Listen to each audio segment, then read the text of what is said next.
should we get started then? And that will give us, we won't be pushing on so much on the time, and we've got some flexibility with the presentations, maybe more time for some questions, discussion than normal.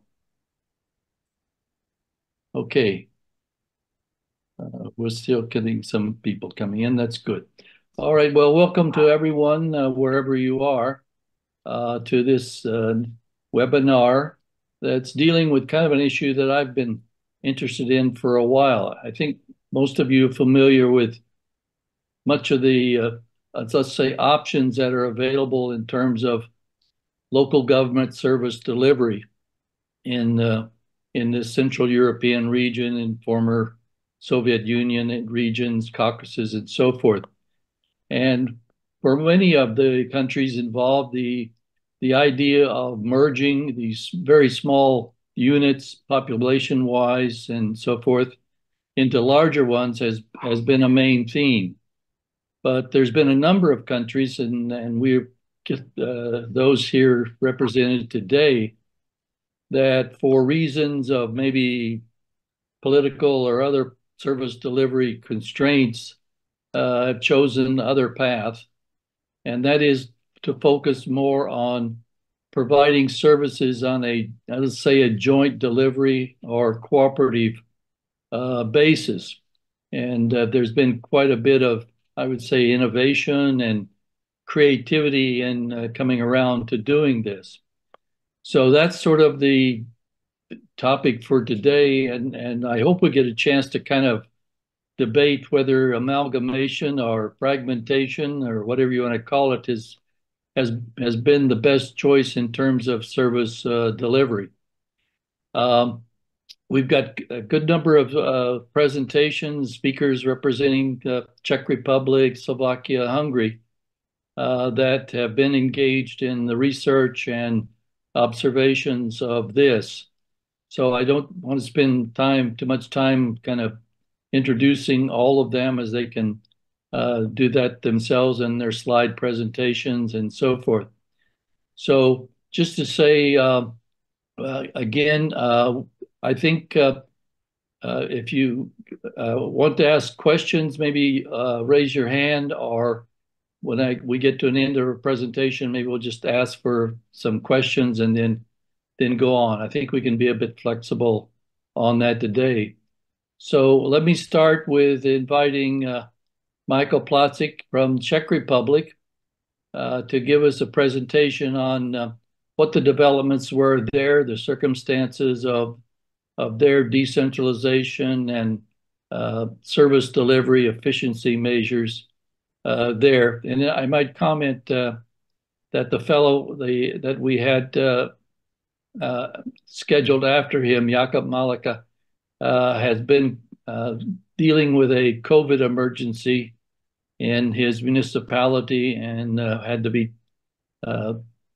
deal with that issue. So we won't be able to hear from him, but I think we can provide some discussion. So Michael, if you're ready to share your screen and start the presentation, go ahead. Okay, thank you. Good afternoon, everybody. Thank you again, Glenn, for inviting me. I am very happy to be there. I will try to share my screen.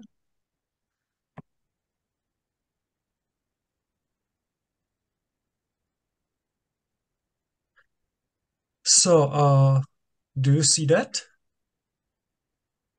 Yes. Great. Okay. First, let me introduce myself. My name is Michal Placek. I am an associate professor at Charles University. I'm also a global research affiliate at Sustainable Purchasing Research Initiative at Arizona State University. My research interest is sustainable purchasing, organization behavior, emergency management.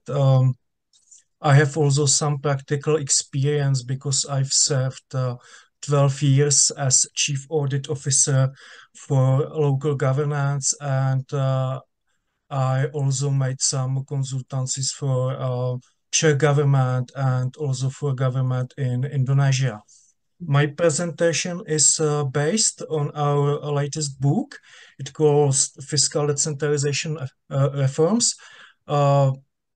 If you want to get this book for free, just email me. I have some PDF copy. Maybe there will be some interesting information from comparative perspective because we are not focused only on Czech Republic, but also for Central and Eastern European countries. So we can start with some motivation and Czech Republic context. We have three levels of governments: central, regional, and local.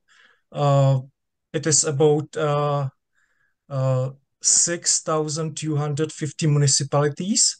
You can see the structure of the municipalities, and we have a lot of municipalities with number of inhabitants under 1,000.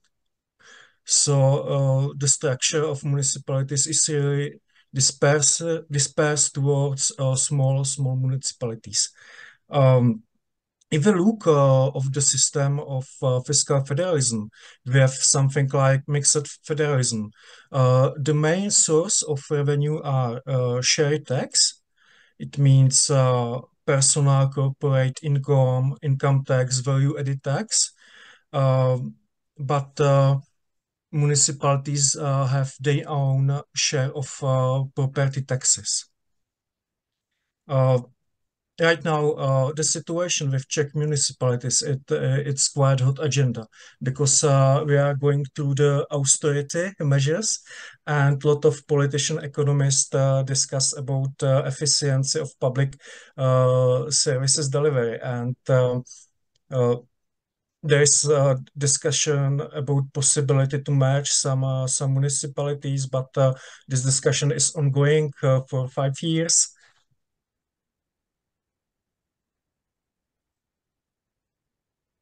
When we look on Czech municipalities more in detail, they have two sources of power.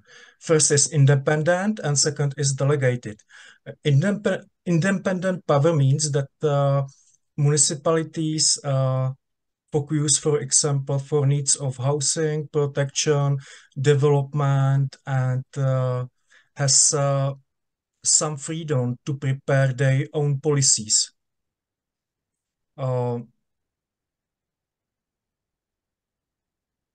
Delegated competencies mean that municipalities perform tasks of state administration. We have three types of those municipalities. Municipalities with the first degree, second degree, and third degree. Municipalities with first degree are the smallest municipalities. The most important municipalities are municipalities with the third degree of delegated power. There are about 200 of those municipalities, and they perform the major volume of activities instead of central government in area. So we can look at municipalities' revenue in detail. Here are the structure of shared tax. You can see that in a total share of tax, the municipalities' share is about 25% of value added tax, corporate income tax, and personal income tax. Those revenues are divided among municipalities according following criteria: number of inhabitants, area of municipalities, number of employees located in municipalities, number of children and pupils attending to primary and kindergarten school. And here is quite difficult criterion. I'm not sure how to explain, but I call it multiplying number of transition between population categories, because we can categorize municipalities according to number of inhabitants, and this is the criterion which were used. So those context has some historical roots. We should go back to the Velvet Revolution and the fall of communism and the establishment, the large number of municipalities was linked to the democracy and right to self-government. Because people are empowered to rule their own things and to be more close to politics. If we look at current situation, we have a lot of analysis, for example, from OECD and other international institutions, which said that the situation is quite costly, maybe ineffective, and we can observe a major problem in public services like school or education.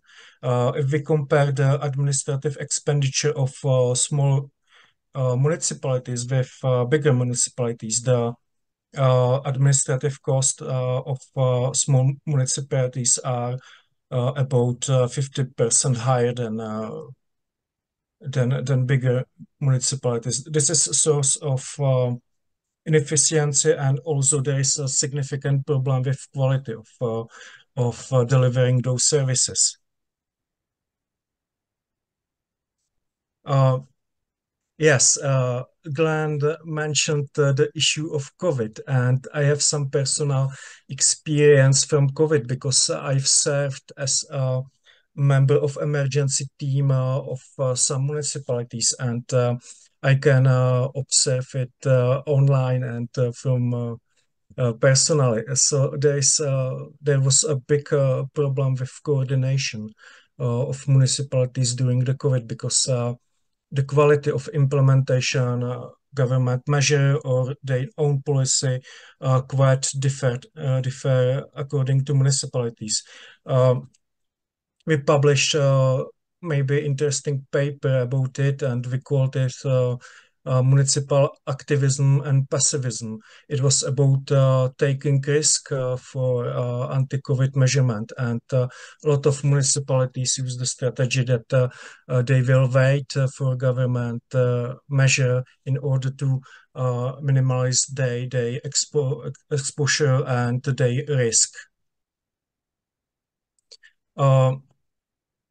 Some authors also say that we are in times of polycrisis. It means that several crises are occurring at the same time. So this is the case of war in Ukraine, because Czech Republic admits about 500,000 of Ukraine refugees, and this is the biggest number in the world per capita.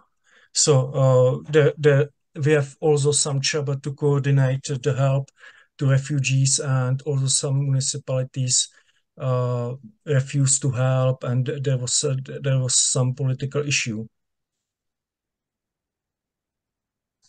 As I mentioned, the establishment of a large number of municipalities was connected with democracy.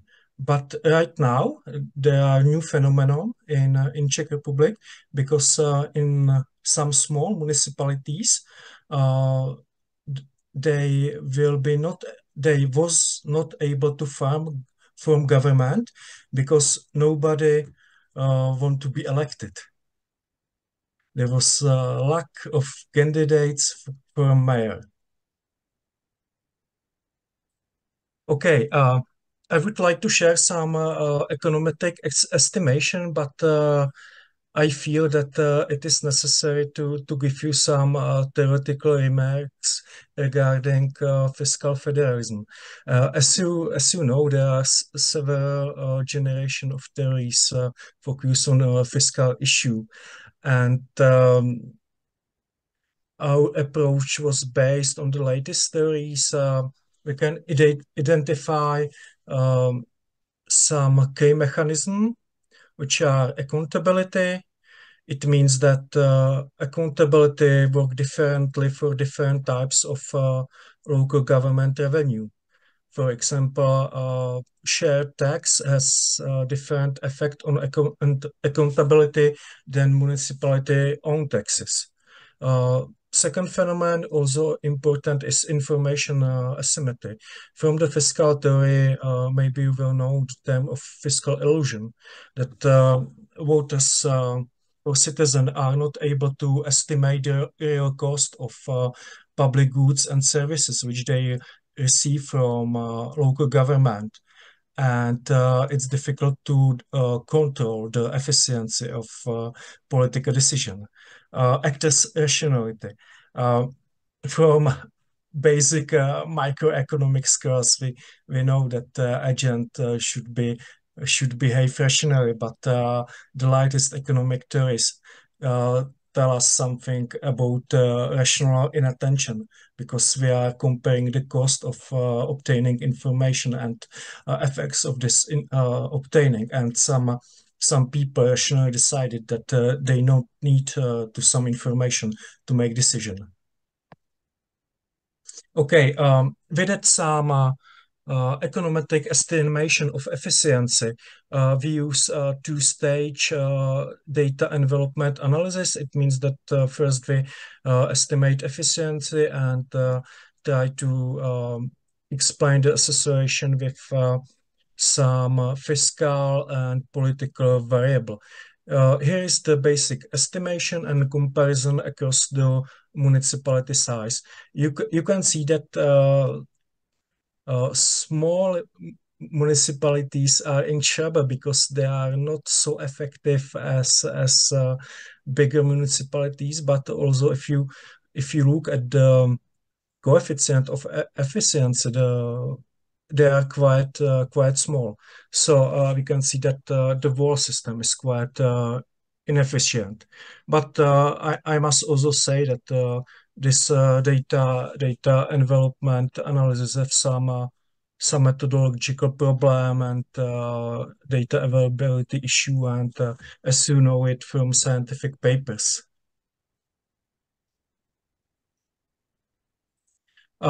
If we look at the effect of some fiscal variables in Czech environment, we can see that higher municipality own income is negatively associated with efficiency. There are some theoretical explanation. It means that if the municipality have own sources of revenue, they politicians are not motivated to use it effectively. And this issue is accelerated by fiscal illusion and the rationality of voters, because no one is able to control them effectively. Transfers are also negatively associated with efficiency. I think that this is quite difficult to assess the effect of transfer, because it depends on quality of institution. But generally, if the quality of institution is weak, so the transfer could have a negative effect. We can also see effect of tax income. The coefficient was quite small, and it was positively associated with efficiency. There are some debt variable. We can distinguish between deficit and debts. Deficit are positively associated with efficiency, and then negatively. Yeah, this is quite contrary of the theory, because according to theoretical assumption, the debts should have opposite effect.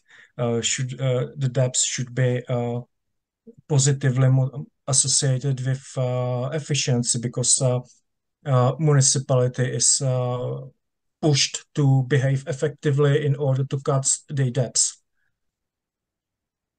We also focus on some political variable, which was quite difficult in Czech system because there are a lot of independent candidates, and it's quite common that independent candidates are winning in local election in small municipalities, of course. Um, we focus on effect of winning party ideology. Uh, I think that everyone know the famous partisan theory that right-wing party is associated with cost cutting and some efficiency, and left party are associated with inefficiency. So the results were quite different again against theory. We can also focus on political concentration. We use final index as a proxy, and this variable was not significantly associated. Uh, so this was the analysis. The current the current situation. We have a lot of municipalities. Uh, the system are quite inefficient, and we are also going through some economic trouble. The GDP is quite low because Czech Republic is maybe the only one state from European Union which are not able to reach the level of development before COVID. And right now we have right wing or conservative government. The main goal of this government is fiscal consolidation.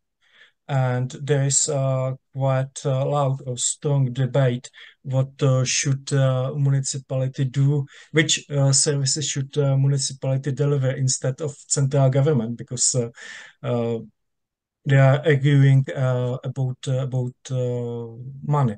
And also, which is maybe interesting for you, we have central political party which called which is called mayors and independent. Uh, it means that a lot of people from local government candidate to the central government, and some of these guys are ministries, for example, Ministry of Interior, which are responsible for public administration and also for municipal development. So the situation is quite difficult, but there are some recommendation which we can use. The first, I think it is classical new public management tools. Uh, the basic solution is to merge the municipalities, but as I mentioned before, it's politically impossible because there are very powerful lobby of mayors in central politics. Um, the scientific evidence also show that we have very mixed result. In some country, the mergers have some positive effect, but also in some country has negative effect. And I am not sure about the Czech Republic because there are a lot of practical obstacles. I think distance between municipalities and also competencies of leaders. Uh, we can introduce some. I call it some proxy solution. It is intermunicipal cooperation.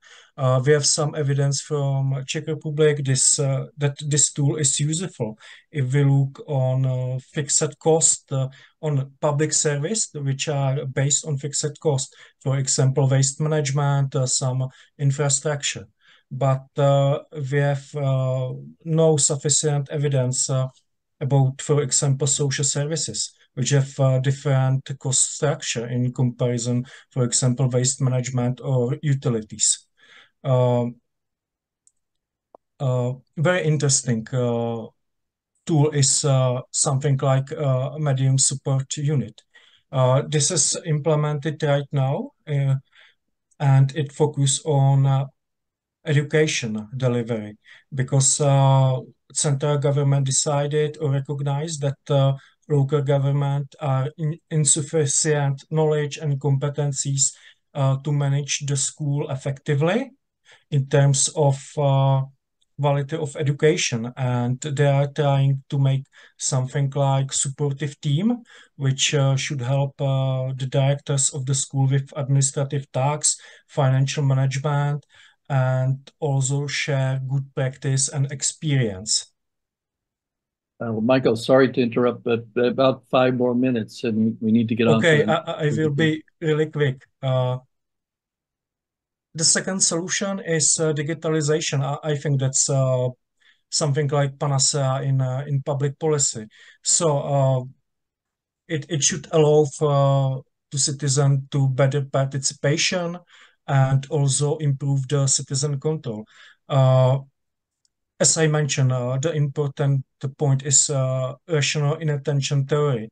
And I believe that proper implementation of artificial intelligence would improve the possibility to control the efficiency of local government. There is also possibilities to improve the interim efficiency of some processes. And in Czech Republic, we have a lot of tools for people how can communicate online with government, but we have some problem with internal digitalization because the IT system are quite fragmented, and each municipalities have more than 10 or 20 IT system. And some final recommendation.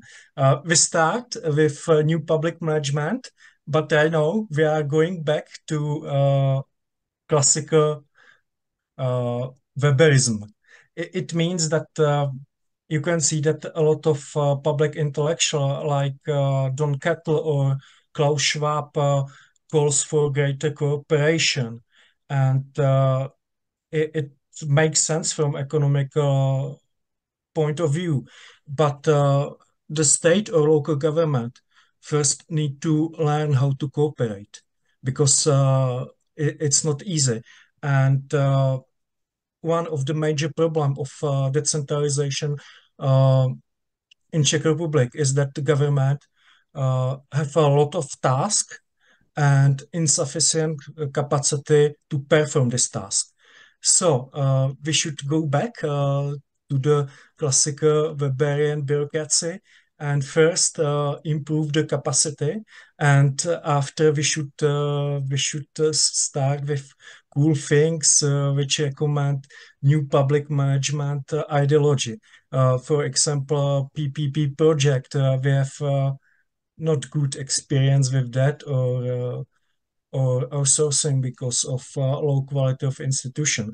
Okay, that's all for me. Thank you for opportunity to present some my ideas, and looking forward for interesting discussion.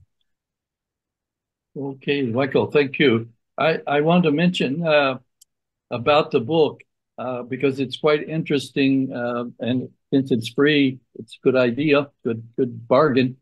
Not only does it present a sort of really comprehensive analysis of local governments in all of the CEE countries, but the last chapter deals specifically with what I think is kind of an interesting methodology of measuring service delivery and capacities based on these population segments.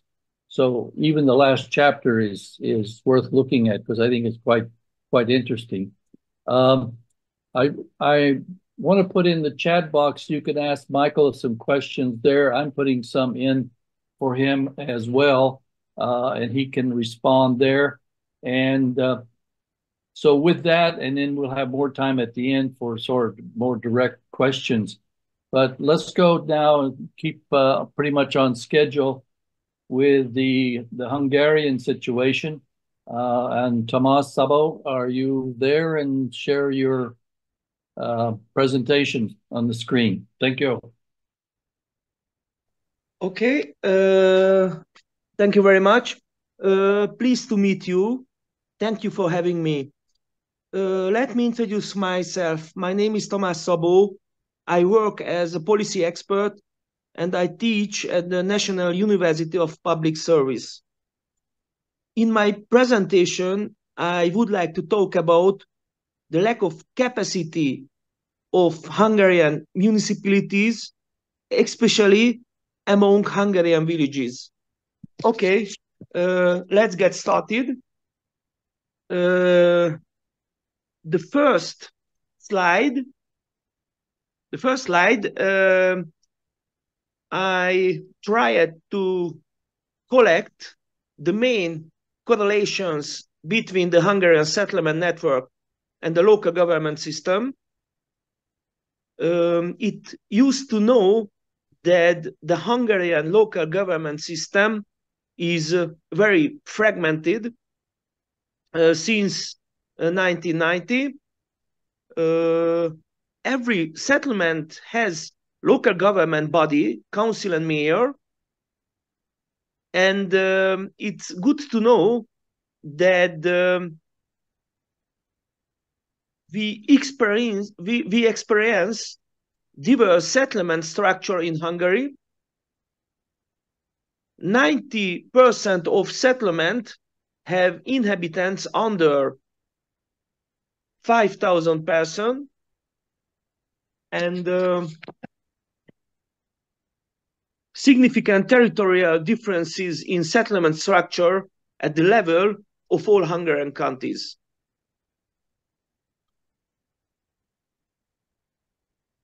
I would like to talk about that after 2010, new parliament passed a new act on local government, and this impact that at the moment I think that in the European Union, in Hungary there is a most centralized structure, and the Hungarian local government lasted a lot of own competencies, for example, public education and other social or child care and other competencies. Next slide, you can see the competence system of Hungarian local government.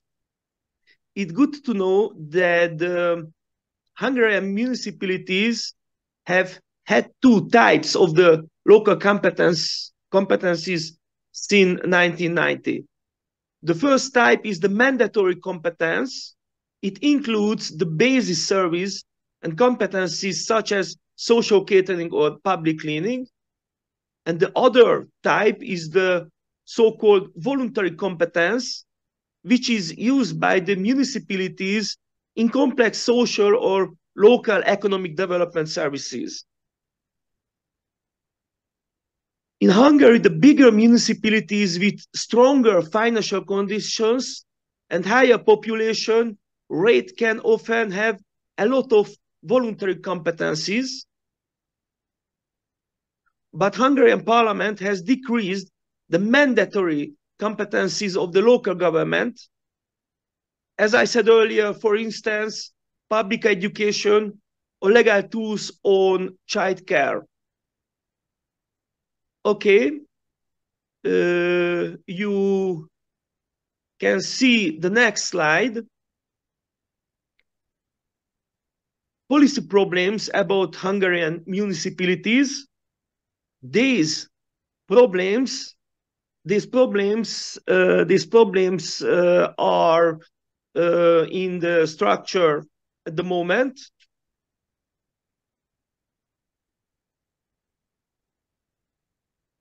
First, decreasing competence list means as narrower local autonomy. Second, the various possibilities about own revenue among Hungarian local governments. 1/10 of all Hungarian municipalities have important own revenue, especially the local taxes, and the lack of research makes difficult the life the most Hungarian village municipalities. And the second problem means significant depending on external financial supports, especially the European Union researches. Okay, it seems to be that in Central Europe is a political taboo, the fragmented local government system. At the moment in Hungarian political life, nobody wants to integrate smaller villages and decrease the number of local governments. Therefore, I think it leaves only one policy and legal tool is the intermunicipal coordination among local government. It's abbreviated IMCs. IMCs is a widespread phenomenon of local public service in the European countries. Thomas, excuse me. Are you on slide 7 now, or which slide are you showing or wanting to show?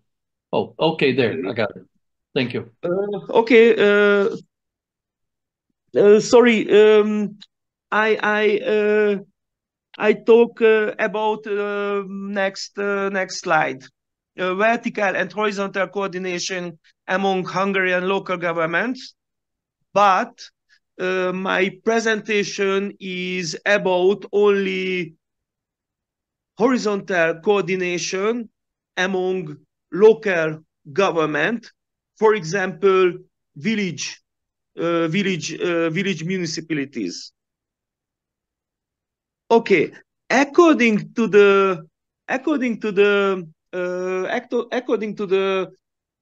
Act on Hungarian local government,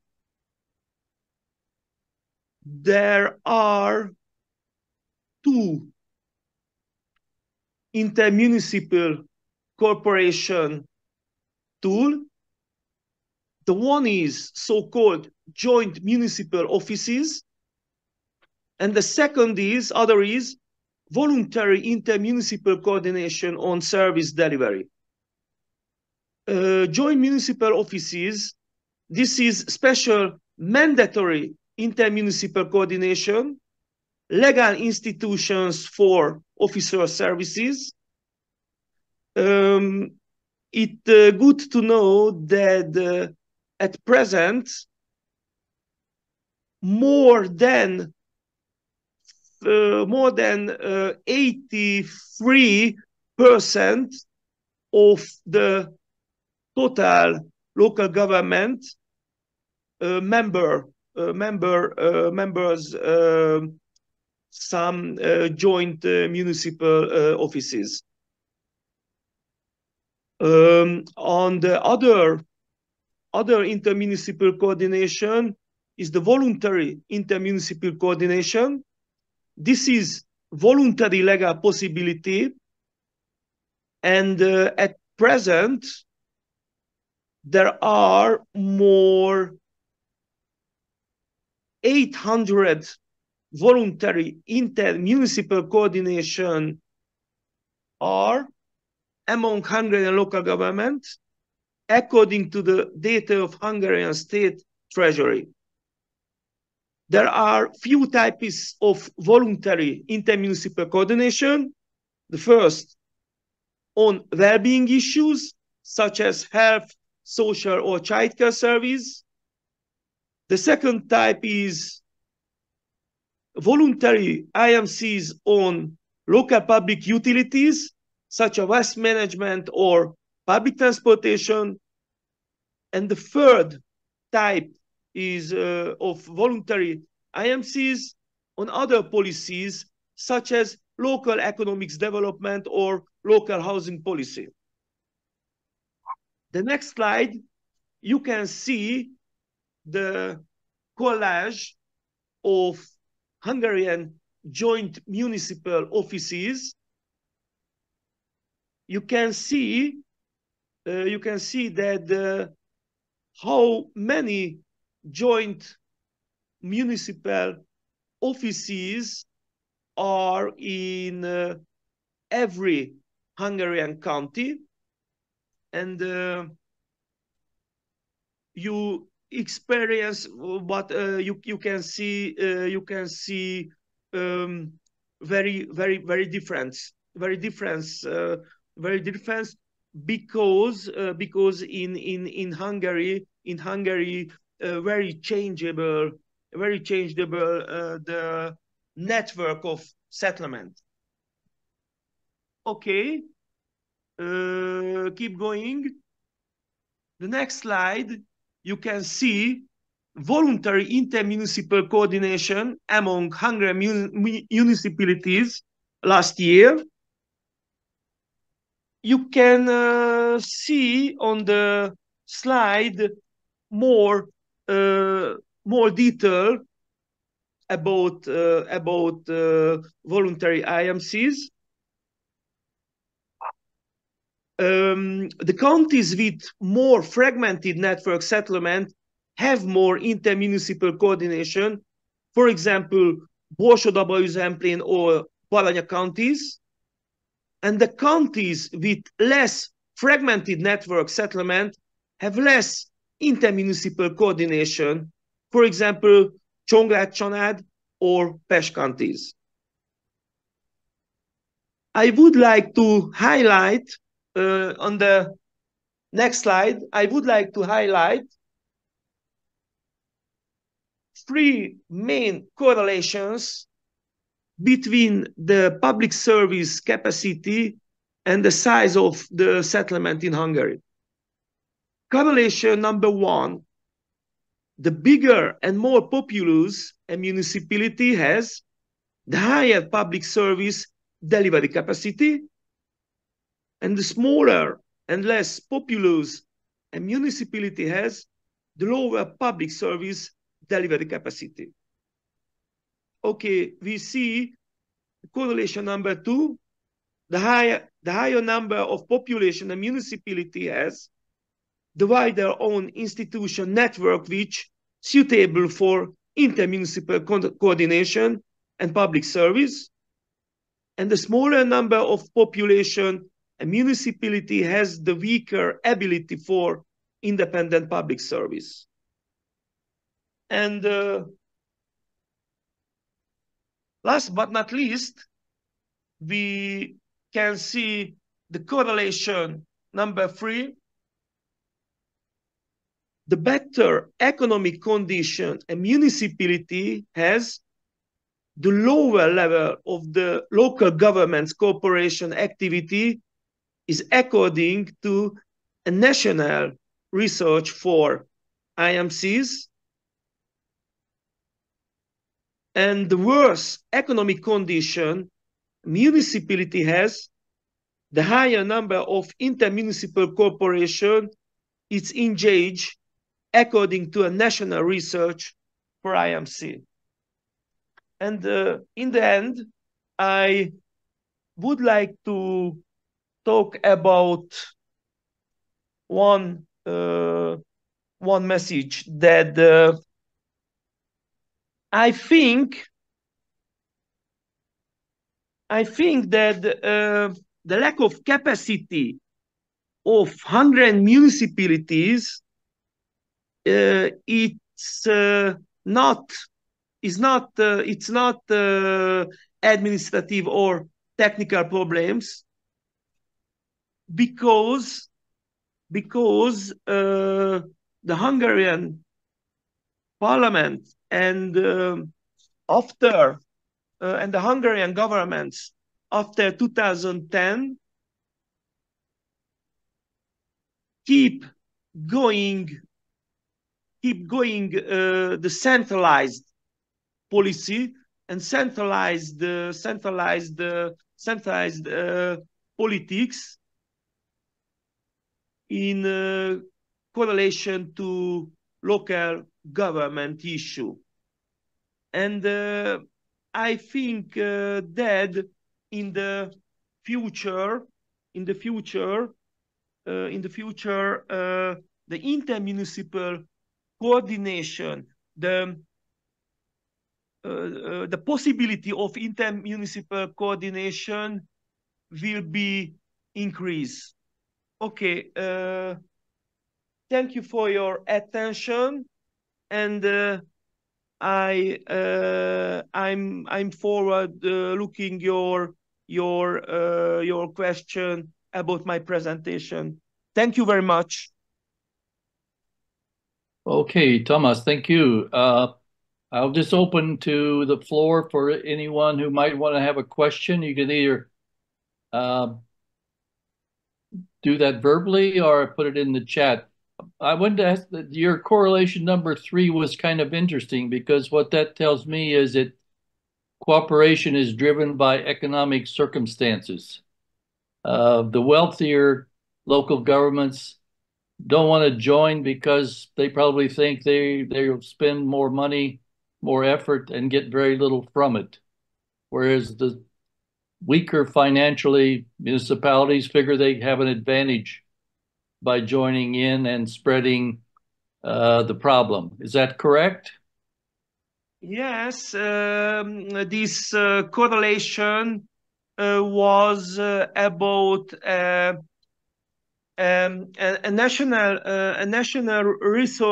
research from 2015 to 2019, and I took part this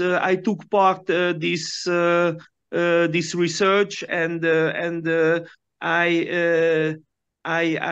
used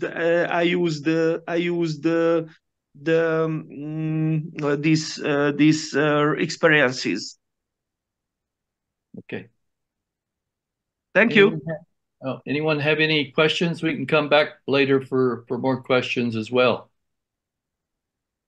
Okay, good. We're really good on schedule and time.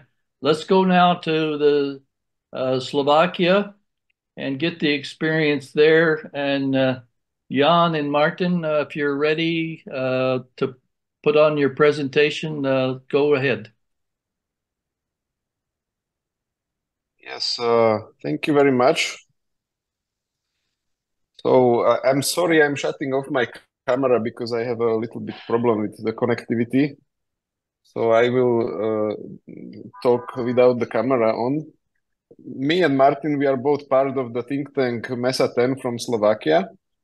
Among other things, MESA was focusing also on researching municipalities and participating in several projects regarding improving the capacity or the financial stance of municipalities in Slovakia. So we have quite rich experience in this area. I personally was advising also government leaders on the regional and local level. Martin also was involved in several studies in Slovakia and abroad. So this just for a very brief introduction. Martin, please go ahead because you have the first part of the presentation. Okay. Have you seen the presentation? Yes, it is shared already. Yes, yes. It is visible. Okay, so I will focus on the experience with intermunicipal cooperation in Slovakia. And I would like, the Slovakia, there is also the problem, as you know, that it is extremely fragmented. 40% of municipalities are less than 500 citizens. And I was also working 10 years in regional and local development and helping the municipalities. And we have found out that one of the biggest problem was that especially the small municipalities, everybody wants to play in their own ground. And I have selected the two instruments which I think it could help in this situation. The first one is more familiar. It is because it is from the official instrument of the European Union, the LEADER. It works that the municipalities have to form the so-called the local action group. It is maybe 20 or 50 municipalities which I worked, and they receive some money. But in order to have this money, they have to just form the strategy of development, how to use this money. And I could see in the talk that this fund was not too big. It was enough, for example, to build 3 or 2 the houses for cultural houses or renovate. But every mayor wanted to have this kind of house, but they have to talk because there were 30 or 50 persons in this group, and they have to talk to have some projects which is the common benefit. And I think it was very useful.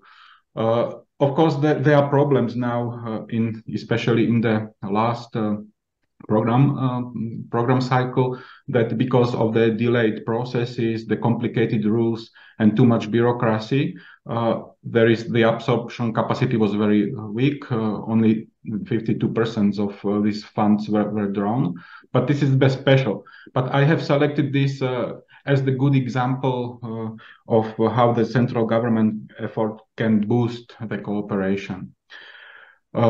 Because as you know, the municipalities in Slovakia, they are totally independent. Every municipality have the same tasks. And of course, there are many forms of cooperations which are as the private subjects. For example, they can have the common project, common company, the joint fund, and etc. And the second example, which is quite common also in Slovakia, is the joint municipal offices. You can see in the map that this instrument is quite usable. Almost 70% of municipalities are involved in this cooperation. And I have to say that this is not much because of the state support, but this cooperation is because of the economic issues. Because it was boosted, especially after 2002, when lots of competencies were delegated in the process of decentralization. And because especially the delegated tasks were it was very difficult to find the staff which would be trained staff and know how to know. So that's why the municipalities started to cooperate and to form the joint municipal offices. Of course, these offices also can have the several forms. One of the most common is that there is one employee and half of the week is in one municipality, another half is in another municipality. This is just this kind of simplest cooperations. But also there are cases when several municipalities or lots, they form the joint municipal office, and this office, they make this delegated task. And so, for example, there are cases, they are most in delegated tasks, but also the original competencies have. And I can mention the one example. It is the Sveržov. It is in the eastern Slovakia, and it used to be one of the first or one of the largest municipal office. It included about 80 municipalities, and not only delegated competencies, such, for example, construction law, which was most common, but also the accounting. And I mentioned this example because in this time, when it formed, it was in somewhere in 90s, the key stimulus from the government was that when they formed this municipal office, they also received from the tax office the the tax consultant, the woman who directly from the tax office, so she could consult how to, because it's very difficult in Slovakia to make the public administration accounting. It's not many schools, and it's different than the private one, and there are no people. But because she also made some accounting, I think this was the motivation, one of the motivations to other municipalities to join. And this Sveržov, which have about 600 inhabitants, he also made accounting also from to the center town, the Bardejov, which is largest. And this is also the drawback that the motivation is that the small municipalities wants to cooperate because of lack of funds and also lack of highly qualified staff. But the issue is that most of the time the larger cities, they do not want to cooperate with smaller because they have enough resources. Okay, I also maybe I can show you that which areas these municipalities cooperate. The largest is the construction law, which this is according the last report, which was published in 2023, but this is the data for 2021. And now it was the move in Slovakia that construction law is not more in the level of municipalities, but it used to be one of the, because it was one of the most difficult, because it required to have the qualified staff knowing the construction law and etc. But also there are local communication. It's about half, 50% of municipalities. Education is very common, water management, and etc. Okay, I don't know if you have questions. I don't know that we do not have much time, so maybe I could give the floor to Jan Marušinec, and then you can ask the questions. Thank you, Martin. So I will go through the next presentation topic, which is the integrated shared service centers. This is a new idea, or new, let's say 5 years old. And initially, it was an idea of Association of Towns and Communities of Slovakia, which is the largest association that we have, because we have two on the local level. We have ZMOS and we have Union of Towns. Union of Towns has relatively few members, but those are the bigger cities mainly. And ZMOS is representing almost 80% of the municipalities in Slovakia, and mostly those are the small villages that are represented. But also ZMOS realized that the current territorial structure is inefficient, and that there needs to be more focus on doing something about it. But because of their member structure, they wanted to avoid mergers. So they didn't want the central government to intervene and to merge the smaller municipalities into larger ones. So they focused on this, on boosting this inter-municipal cooperation and how they can improve the current legislative setup.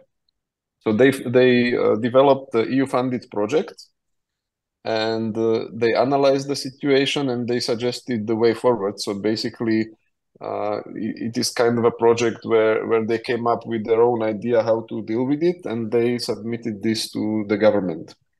And also funds from the EU project were allocated for running pilots, but these were not utilized so far. So it's up to the new government to decide whether they want to go with this agenda or not.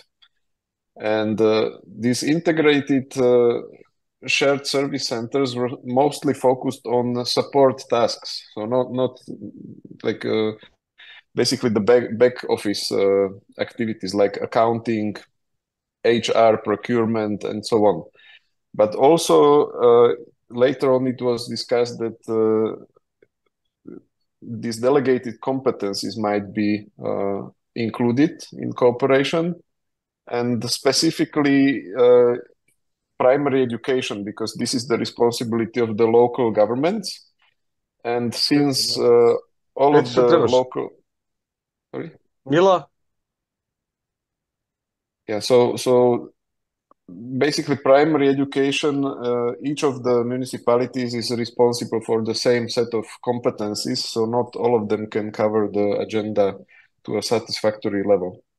Then after the elections, which were held in late 2023, a new government was formed in Slovakia, and they have in their policy declaration also this idea. So basically they adopted the idea as their own, and also the former press secretary of ZMOS became the deputy minister in Ministry of Regional Development. So it seems that ZMOS currently has like a good connection with the new government, and probably they will be able to push this idea forward somehow, or at least to some extent. And however, the central government focus is not so much on creating these back office services centers, but rather to make the efficiency gains in the delegated competencies.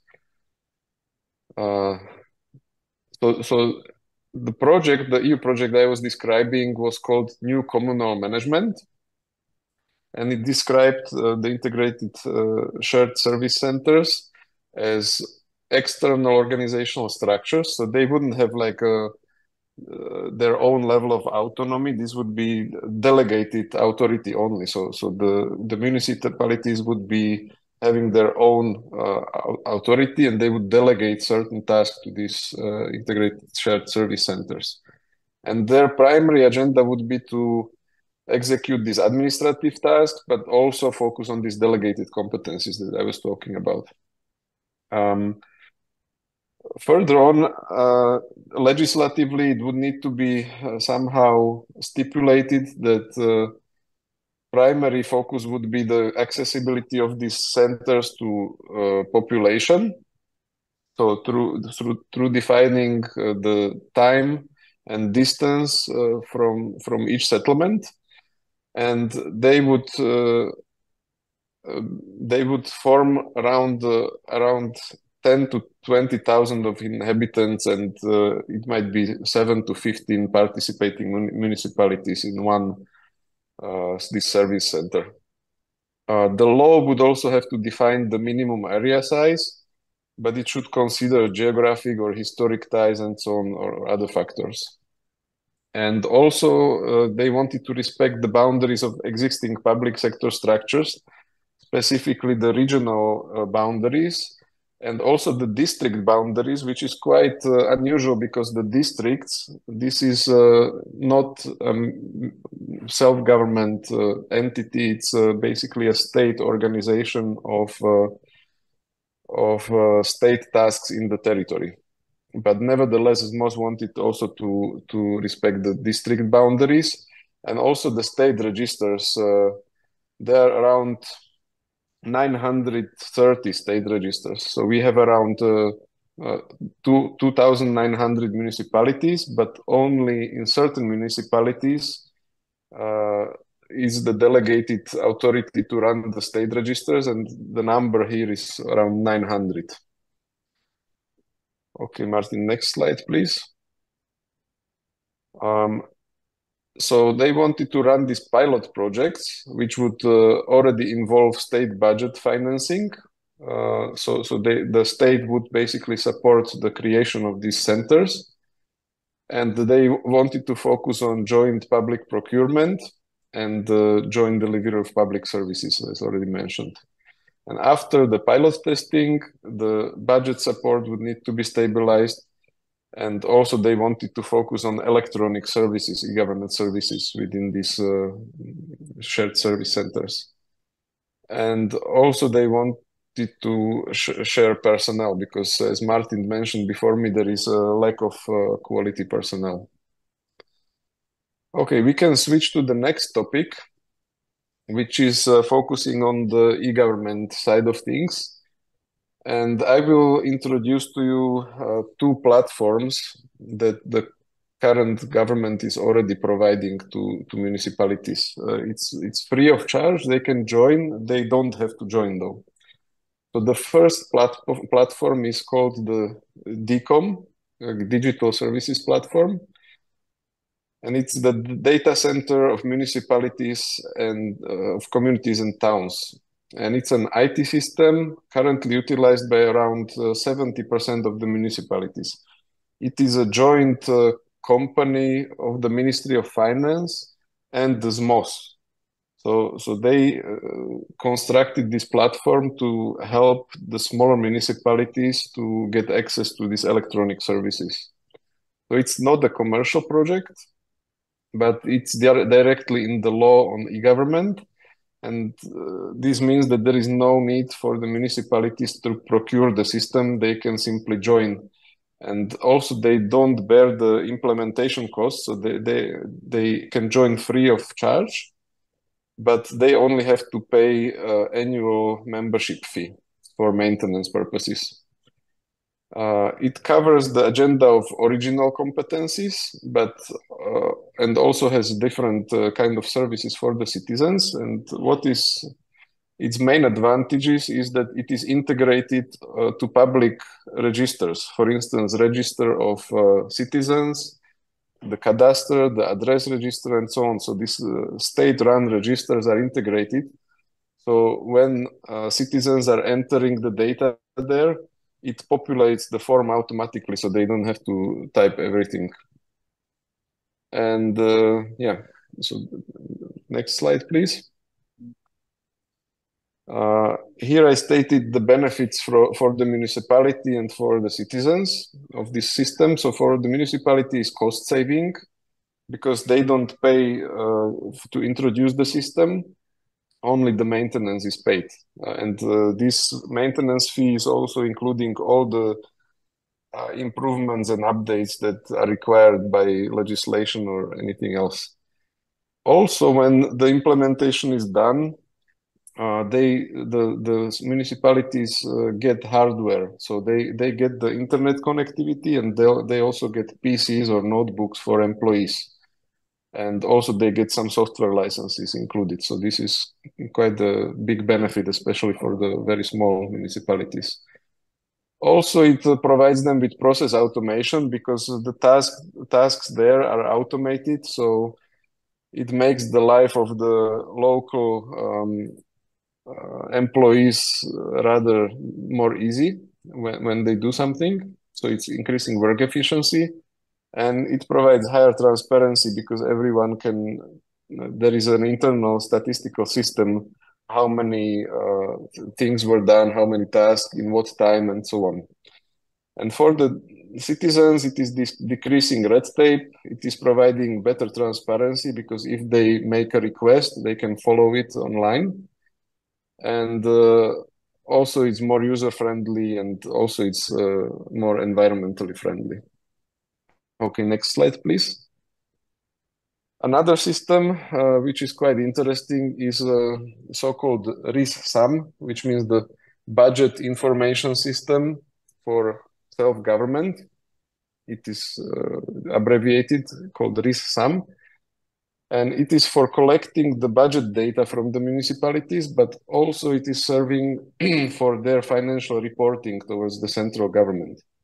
So it is developed by Ministry of Finance. It is provided free of charge to all municipalities, and they can decide whether they enter the data there directly or they utilize the possibility to import the data through an interface. This is especially good because if the larger municipalities, for instance, have their own software, they don't have to teach their staff to work in this system, but they can simply export the data through the interface to this system. And it also allows for automatic consolidation of financial statements, which is a requirement by law. So each municipality with at least one subordinated organization or a company needs to prepare consolidated financial statement. And in terms of numbers, this is around 1,100 to 1,200 local governments, or overall it's 4,000 accounting units that are consolidated through this system. So it is an automatic means of consolidation.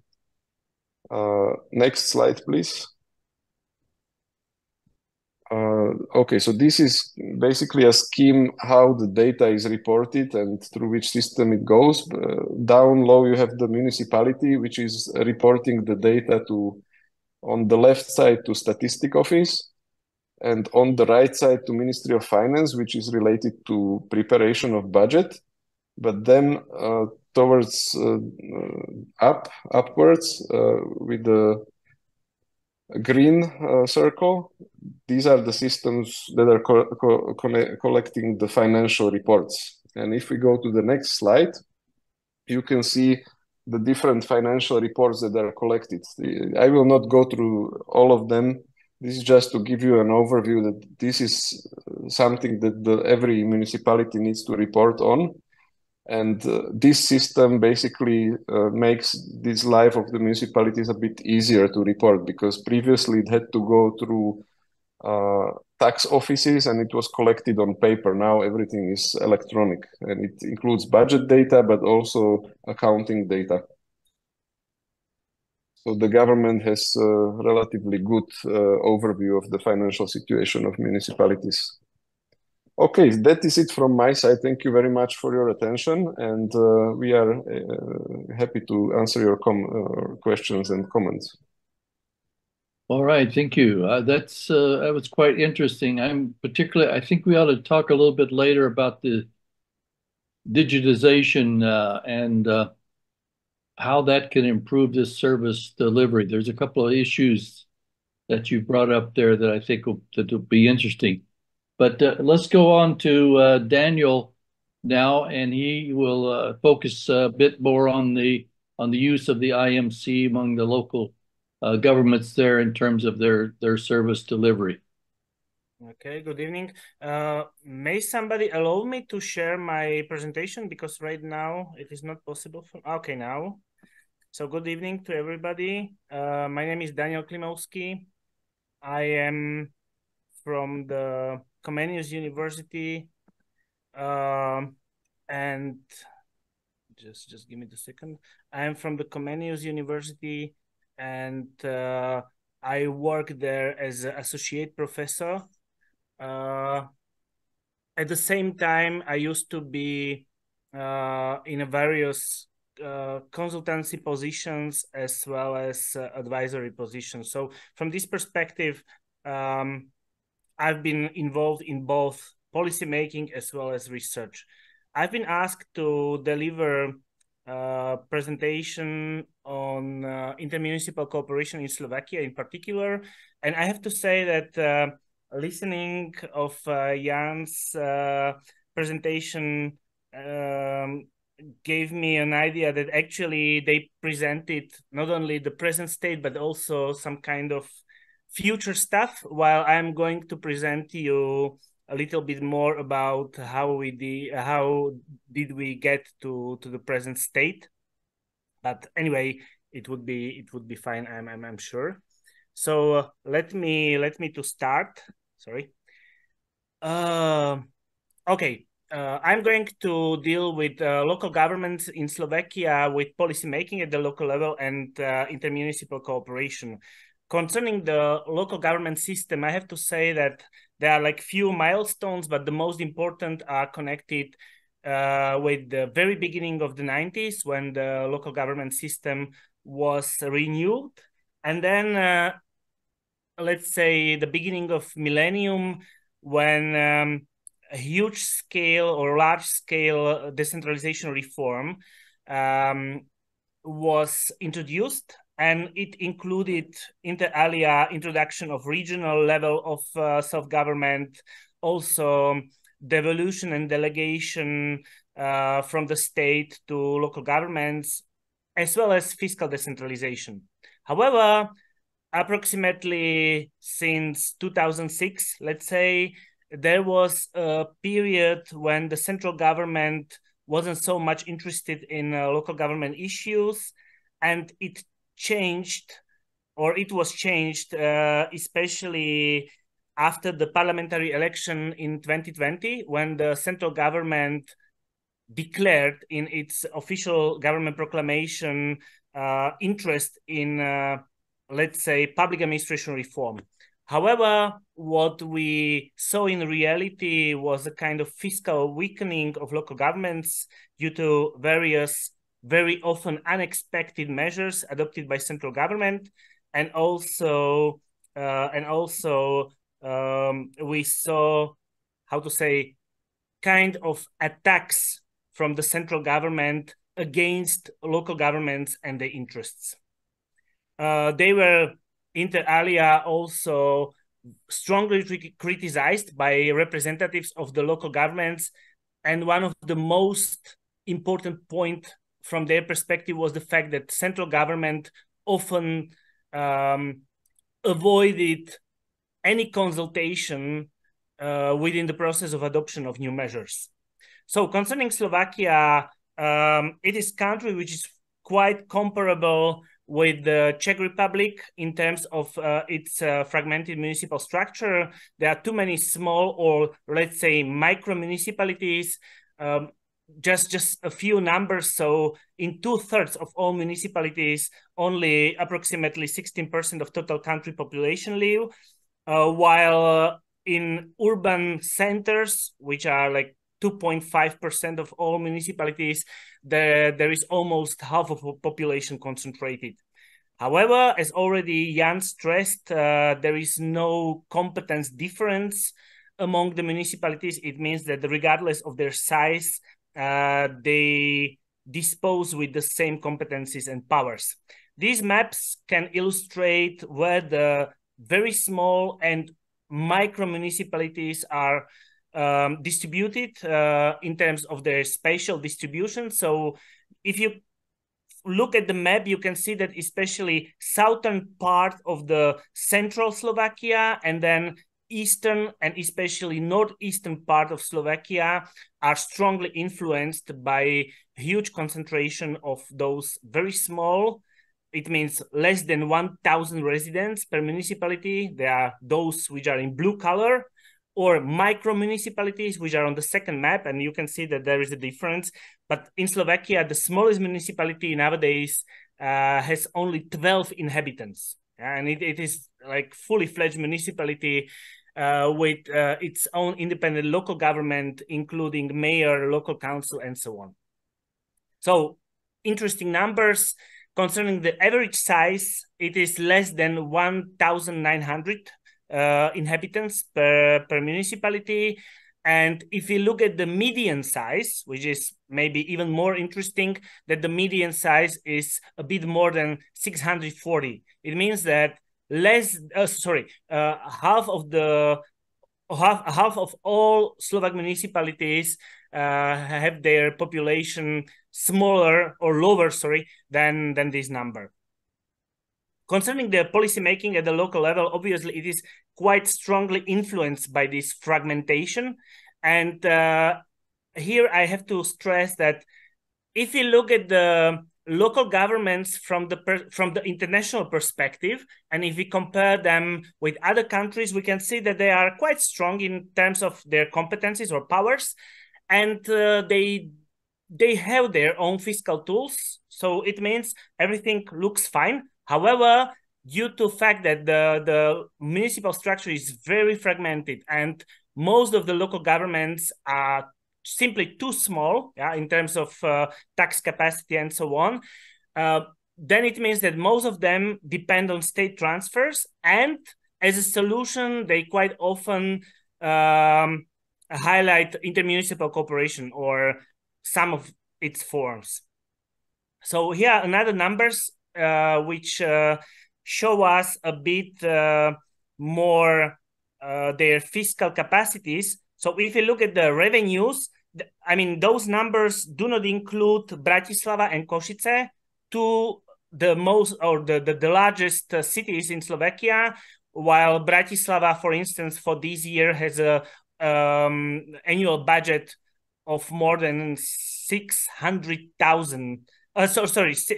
million euro. So I put away those two cities. However, if you look at the structure, then we can see that the average annual revenues of almost 2/3 of local governments is less than 700,000 euro. Yeah, that's annual revenue. It means that yearly they can spend this. And if you take into account also the fact that this includes also state transfers, which are used for delegated powers, it means that their capacity to develop some of their plans is very, very limited.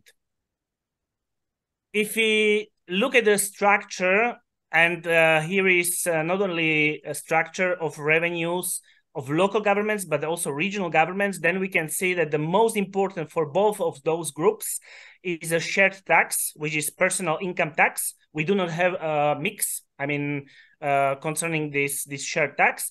And then state transfers and grants are still very important for them. In both cases, it is a little bit more than 1/4 of all revenues.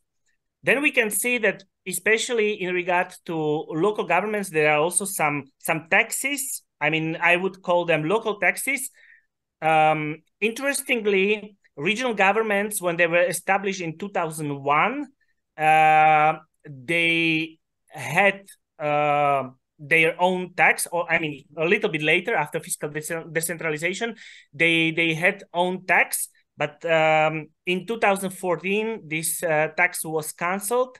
And since that time, regional governments have no own, let's say, regional tax. Yeah, this is not the case if you look at the local governments, because they have some local taxes, and especially the property tax is quite important for them. However, again, if you look at those local taxes and their usefulness in terms of size structure, then we can see quite significant differences.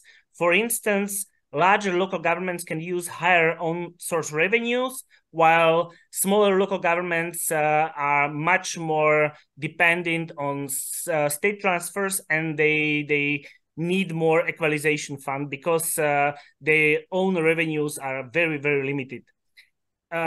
Again, if you look at Slovakia from international perspective, then we can see that Slovakia is quite decentralized country, but this decentralization is limited due to the fact that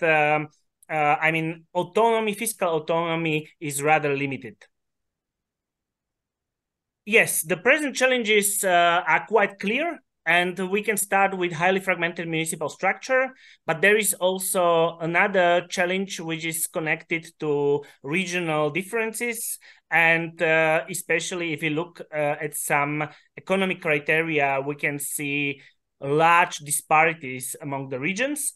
And then we can see also quite insufficient fiscal equalization mechanism and local governments' dependence on state transfers, especially if we speak about small local governments.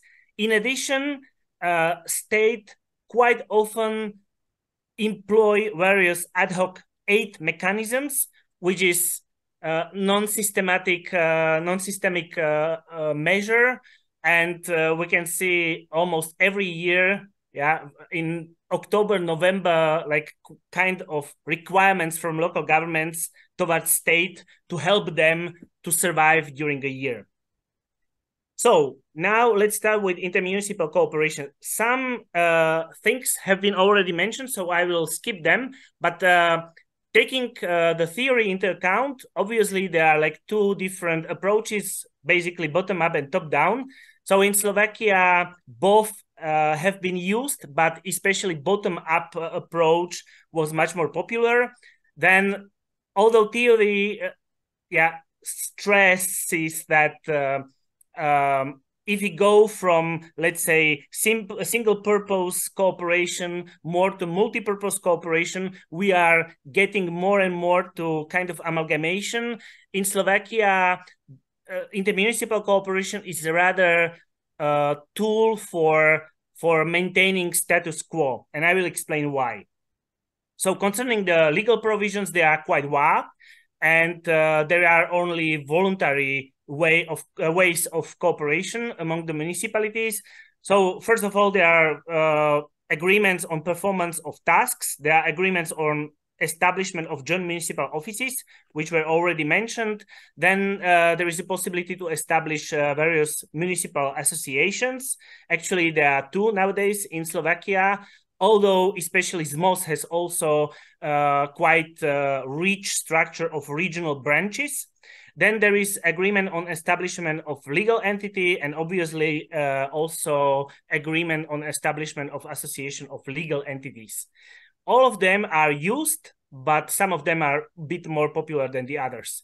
Concerning the evolution, I would say, especially in the 90s, very popular were agreements on intermunicipal cooperation in particular tasks. Here, it should be stressed at this point that it was before decentralization and devolution reform, and it means that their competencies were quite limited. And quite common cooperation was especially in the fields like public transport or waste management. A real kind of boom in the field of intermunicipal cooperation occurred at the turn of 90s and millennium years. First of all, it was connected to our EU accession and possibility to apply for new external resources. And the second very important driver was the fact that huge devolution and delegation reform led to a situation that especially very small municipalities had real problems to deliver the services and to perform their competencies as it was required by law. And obviously there was a kind of governance fashion, and it happened especially in regard to microregions and local action groups. But again, I will explain it a bit later. Nowadays, and this was mentioned especially by Jan, so I'm not going to deal with this in any details, but I have to say that shared service centers are nowadays presented, and even in the proclamation of new government, as a kind of new panacea. But well, I'm quite skeptical in terms of readiness of those municipalities to use them in an efficient way, but we can discuss this point later. So concerning the microregions, in fact, if we look at the registers, there are more than 200 microregions which are still active, I mean legally active in Slovakia. But on the other hand, one have to say that many of them exist just legally, so they are inactive at all. Approximately 75 of all local governments have been involved, and what is quite interesting, they haven't been legally defined and in any way. So, okay, there are just there is just general possibility or general legal provision in our law that obviously municipalities can cooperate, but you cannot find in this general law definition of microregion. So what does it mean, microregion? Yeah, microregions were established, at least our research show this, were established in order to strengthen the fundraising capacities of involved municipalities, and in some cases also to help those regions, or let's say sub-regions, to become a little bit more visible. So they were used also as a marketing tool. Concerning joint municipal offices, it was already mentioned by Jan, so I will just show you history, or let's say the path, how we get to the present state. So while in the 90s, there was very low interest among municipalities to establish joint municipal offices, you can see that in the period of 1990 and 2001, only 20 joint municipal offices were established in this more or less 11 years. After the decentralization implementation and after the huge devolution and delegation reform, just 2 years later, more or approximately 150 joint municipal offices already started their activities. And nowadays there are approximately 200. What is again quite interesting, this cooperation is volunteer and in certain extent it is coordinated by the Ministry of Interior, but just coordinated. There is no direct power of the Ministry of Interior to deal with the structure and so on. Concerning the group of joint municipal offices, they are quite diverse, I have to say. So you can find a single purpose as well as multi-purpose joint municipal offices. And also the fact is that one municipality can belong to different joint municipal offices in different tasks. And that was very chaotic, especially in the very fragmented eastern part of Slovakia. Our research showed that some municipalities were involved in 3 different joint municipal offices, and local residents were really confused where to deal with what. And Sverzo, as the most numerous joint municipal office, was already mentioned. In the top period, there were 89 municipalities involved. Nowadays, it is 80 municipalities. And then there are also other cooperation forms. Both of them were have been already mentioned. Municipal associations, there are 2 nowadays. ZMOS, it means Association of Towns and Communities of Slovakia, and it has its own structure of regional branches, which is quite rich, and some of them are very active, I have to say. And then there is Unia Miest Slovenska, or in English, Union of Towns and Cities of Slovakia. Interestingly, there are quite open political and personal tensions nowadays, and although they were also there in the past, especially nowadays, they are really very open, and it looks like they cannot cooperate at all. So hopefully they will change it. Concerning local action groups, I'm happy the presenters before me mentioned this, because if you look at the Western European countries, local action groups were established in compliance with the Leader and Leader Plus program, so they weren't considered a grant scheme or grant opportunity for intermunicipal cooperation sensu stricto. I mean, it was supporting local leadership and so on, where also local governments should play some role, but not to dominate in those local action groups. However, in Slovakia, it was understood as a way how local governments may gain or can gain some new external resources. And for instance, in their steering and management bodies, you can see that some of the mayors are involved not as mayors of municipalities, but for instance, as a representative of various NGOs.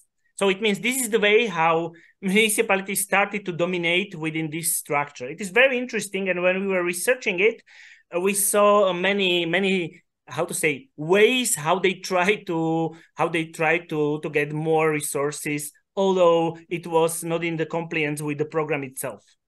Okay, I'm getting closer to my last 5 more minutes. Slides. Yeah, last slides. So when we conducted the research in this field, which actually dealt with microregions, local action groups, and the joint municipal offices, which were considered the most popular. And we saw that concerning the reasons or drivers, most of the cooperation initiatives were looking for solution to a problem which goes beyond the limits of a single municipality or small group of small municipalities. And also very important driver was increasing chances to obtain external financing. If you look at the initiators, then we can see quite clearly that the most important initiators are definitely the mayors. Slovakia uses strong mayor local government system, so it is not so surprising, but one have to say that this domination is really clear. And then when we asked them on their perceptions in regard to effects, these are perceptions, these are not real effects, these are how they feel or how they perceive the effects of intermunicipal cooperation, then the most important for them was possibility to apply for additional resources. So they understand intermunicipal cooperation as the way to fulfill, for instance, the size criteria. Then the second one was increase of visibility of the members. And the last one of those which we consider the most important was coping with the problems which are beyond capacities of individual municipalities. Obviously, we also asked them to explain those effects and so on. And what was quite visible from our results based on these qualitative methods was the fact that, especially for small municipalities, intermunicipal cooperation was considered a tool to survive, tool not to be merged with the others. And this is my very last picture. And it nicely showed you how this volunteer and uncoordinated cooperation might be chaotic a bit. So this is a small district called Detva. It is in the central part of Slovakia, and you can see various colors there. So in the center or in the middle part, there is a dark purple. This is the town of Detva, local center, urban center. And then there are a couple of municipalities integrated in some joint municipal offices. However, there is one. It is like a light gray color, I would say, which is called Stožok, and it is not involved at all in any joint municipal office. And we were quite curious what has happened, why Stožok is independent, because in terms of size structure, we can say that Detva has quite nice population, but Stožok was small. And when we interviewed the local stakeholders, then the problem was uncovered. And the point was that the mayor, who was a leader of Stožok, was simply too complicated person. Nobody wanted to cooperate with them due to the person. I mean, so the most important wasn't some economic efficiency or whatever, but actually, the character or personality of the mayor. And that was the point. Thank you very much for your attention. Sorry, I tried to be very fast, but if you have questions or comments, I'm here and I would be happy to respond. Okay, good. Thank you. The last point was quite interesting. That's a new one. I hadn't heard that. But is there any chance they'll vote that mayor out? He's not there anymore. Oh, okay. Well, have they joined any municipal offices then? Actually, I didn't check it, but I can check it whether they are there. I was just wondering. Yeah. Okay. Okay, good. Okay, we've got a reasonably good amount of time now. Gabor had a question for Michael. Gabor, ask your question to Michael. I thought it's a good one about his study. Hi, I just have one technical question. This has nothing to do with the big picture, what we discussed.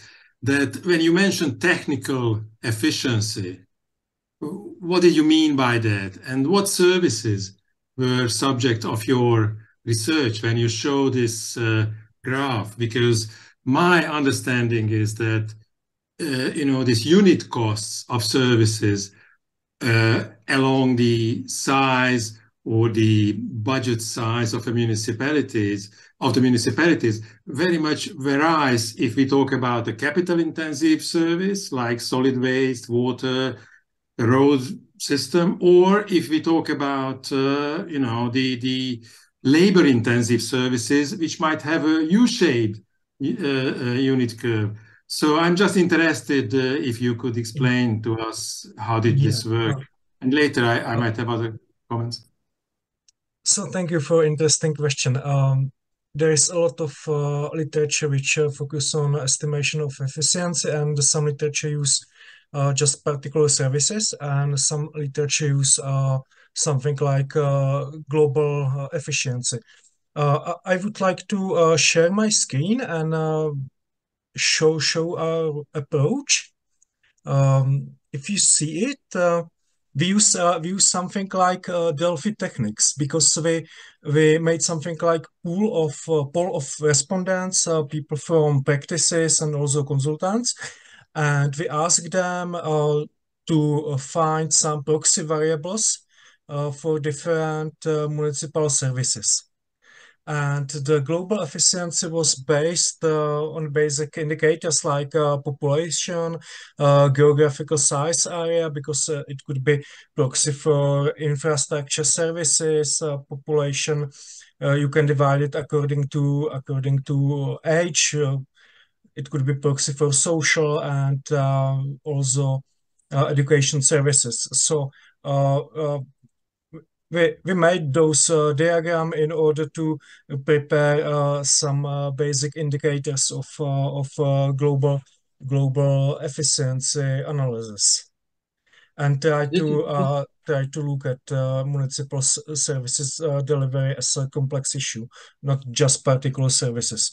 But the literature is quite divided, and I must stress again that this approach is not miracle and has a lot of limitation. Yeah, this is I think well described in the book, and even though there are limitations, I thought it was kind of an interesting approach, and sort of could serve as a basis for further work, refinement, and that sort of thing. So I urge you to get the copy of the book and check out the last chapter on this check service delivery. Adrian had a question. Adrian, come in, ask your question.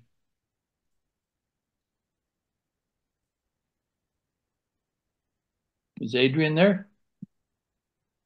Somewhere. Yes, I am. Hi, sorry, I'm on my phone and I have difficulty okay. swiping through the screens. So I have actually three questions. So one is about the pay level of mayor and staff in small municipalities and how it compares to the large municipalities. The second is if there is any kind of comparison of cost of functions or services provided through IMC and larger municipalities. So if they are more efficient or less efficient. And the third one is about how do small municipalities access EU funds, which have rather strict conditions for accessing. Thank you. Okay, anyone want to answer one or I can start, but maybe somebody from Slovakia will add something. So concerning the wages or salaries for mayors, they are guaranteed, or I mean, there are legal provisions which actually say quite, exactly and explicitly what are the levels of those salaries, and they depend on population size. And while, for instance, the largest cities and their mayors are in the conditions that they are better paid than our prime minister, in small municipalities, well, the salary or the monthly fee is not that attractive if you would live, for instance, in Bratislava region. But because of the fact that they are quite often located in very peripheral areas where the unemployment rate is higher, and also there are not so many opportunities to be employed in good conditions, then I would say these conditions, salary conditions, are quite attractive for people. Especially if they compare themselves with other residents of those peripheral areas. As for the second question was what? Sorry. Can you give me some range of salaries? So how much is the salary of a small local government? Okay, mayor in Košice, it was more than 7,000 euro per month. Mayor of Košice, and Košice is the second largest. I have to say that there is a legal minimum, which is in case of Košice mayor is 5,000 something. And then there is opportunity for local council to hire this monthly fee. I think nowadays it is 60%. Jan, am I right? 60%. So it means that they can actually hire this monthly fee for him or for her. It is linked to average wage also. So basically, exactly. This average each year it is in adjusted. National economy. And in the smallest is 1.65 of average wage, And in the largest, it's 4 times the average wage. Yeah, and if you take into account that in the very small municipality, you can earn as a mayor more than 1,000 euro. Yeah, I mean it's simply unbelievable. Plus, however, one have to say that many mayors in very small municipalities or micro municipalities do not work as full-time mayors. I would say their salaries are somehow divided. Yeah, so this must be taken into account. The second question was in regard, Adrian, help me.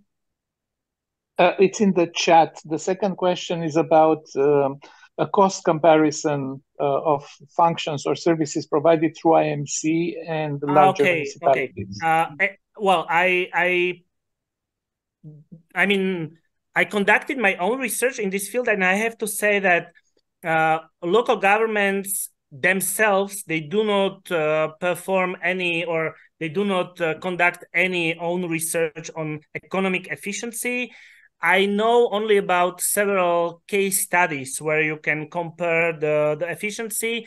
We've had a very nice comparative study with Jana Soukupova from Brno University, but it was focused on South Moravian municipalities, not the Slovak, but South Moravian municipalities. And we realized that especially for, let's say, middle-sized municipality, which in the Czech Republic means between 1,000 and, let's say, 2,000 inhabitants, intermunicipal cooperation brings significant effects, economic effects, but not for the smallest and not for the larger than those, let's say, middle size. And the last part, but not the least part, how do the small municipalities access EU funds? Well, actually, I mentioned this in my presentation, especially micro regions and then local action groups were used as a tool for small municipalities to apply for EU funds, because obviously they didn't fulfill the criteria. But once you establish a kind of new entity, then you can apply for. Yeah, so these forms of cooperation were used by them in order to get opportunity to apply for external resources. And maybe I would add, yes, there are big differences, of course, between the smaller and larger one. It is because they are tables, but there is, of course, the table salaries, but the flexibility is very high. I think 2 or 3 times there are bonuses and etc. So these mayors in the large sums, they have the opportunities. And in the smaller, I also once done some research, the interviewing of the mayors in different largest and also very small villages, for example, less than 50 or 100 citizens. And I found out that also the competencies on paper, every municipalities have the same competencies, but of course, in such a very small one, when only older people live, there is no constructions, and this office is cooperating in some intermunicipal cooperation with others. So it has not much to do in these days. And in these cases, the mayor were on 1/3, just 1/3 of the time. So they were part-time, and also they have some side job. For example, one of them he had some herds of goats and etc. So there are differences. And the third question, this is one of the motivator of joining together is access in EU funds to writing the projects. So yes, there are very strict rules, but this is one of the reasons why the small municipalities are joining the cooperations, to have the better access of the funds. And one last sentence from my side at this point. You have to take into account that when we speak about very small municipalities and their limited capacities, we do not think, or we do not take into account only economic capacities, but also personal capacities. So quite often they don't have personal capacities to write own projects, or whatever. So also in this field, they have to cooperate somehow if they would like to produce something. Okay, very good. That's really interesting perspective there. I've got one last question, before we get to sort of the end here. It deals with Jan, with these registers that you mentioned, and those registers that you talk about, which seems to me they have the residence address of the person, and they're integrated. But what I'd like to know is, do those registers, are they connected to the income tax registers so that local governments, if the PIT is shared on a residence or workplace basis, do those registers show the place of residence so that could be the basis for the PIT sharing? What's the basis of the PIT sharing there? Residence or workplace? Yeah, very good question. These registers, I meant specifically, we call it matrika, but I don't know what's the proper English translation.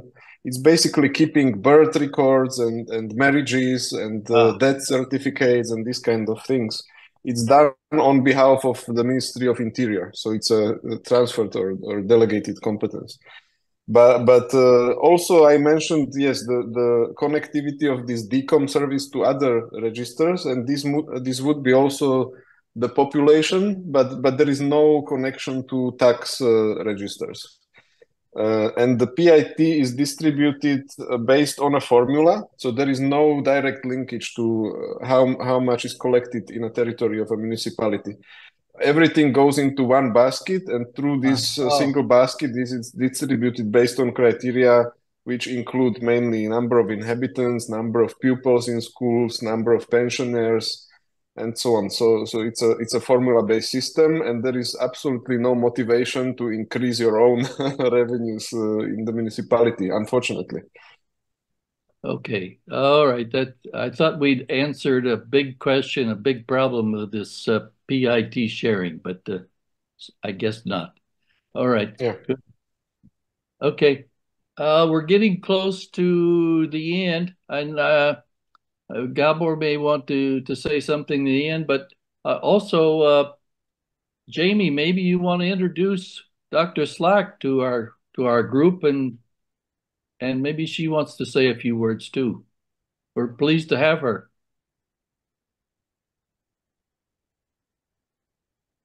Is Jamie there? My goodness. COVID almost knocked me out, so I'm still here. Oh, hang on. Is Enid still with us? Or did she drop off along the way? I think she left. She is no longer with us. I noticed she was there for most of the meeting. Yeah. But just to share that Professor Enid Slag for the Munk School at the University of Toronto has taken over as the advisory board chair for the Local Public Sector Alliance. Of course, she is a very well-renowned scholar in the field of municipal finance, and so no doubt she was taking notes during the very interesting presentations. And hopefully one of her roles within LPSA will be to connect the various working groups and to try to make sure that in the end what we do is to elevate the debate, that we learn from each other and share the knowledge that we're sharing. So let me, even in her absence, extend a welcome to Enid Slack. Thanks to all presenters today, even though I'm just joining as a member today, for a very nice presentation. Thanks to the co-chairs, to Glenn, Gabor, Adrian, for bringing this group together again today. Thanks. Back to you, Glenn. Okay. Gabor, Adrian, do you have any final comments? I don't know what our next session is or what the topic is or anything, so maybe you can give us some information. I mean, that's the, as Jamie said, that's the style of this working group. We are part of a larger network of LPSA, Local Public Service Alliance. So there is no set agenda. We plan, I mean, we have some ideas what to discuss, next time, maybe in 2-3 months from now. But if you have anything which is interesting for you, what you believe is relevant in your country, like Slovakia, there is a new government, hopefully with a focus on local government related reforms. So if you see any opportunity that maybe we can influence this process by inviting experts who talk about an issue, anything like, as you started with this DCOM, or you started the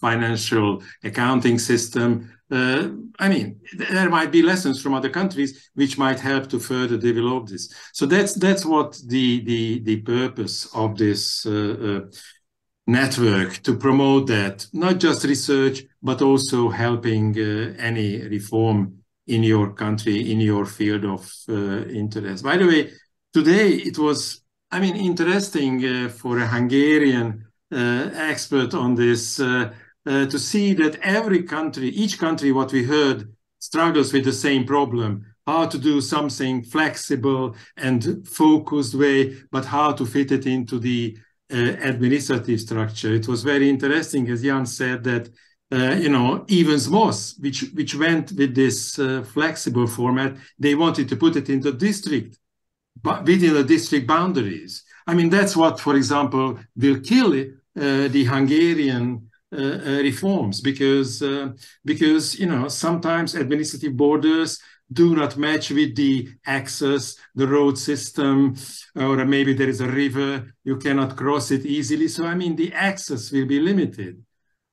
So it's interesting to see that we are all struggling with this two types of potential solutions. And it would be good to see in 5 years what will come out of this as a solution or a menu of solutions. But again, what I wanted to say, that thank you for the presenters.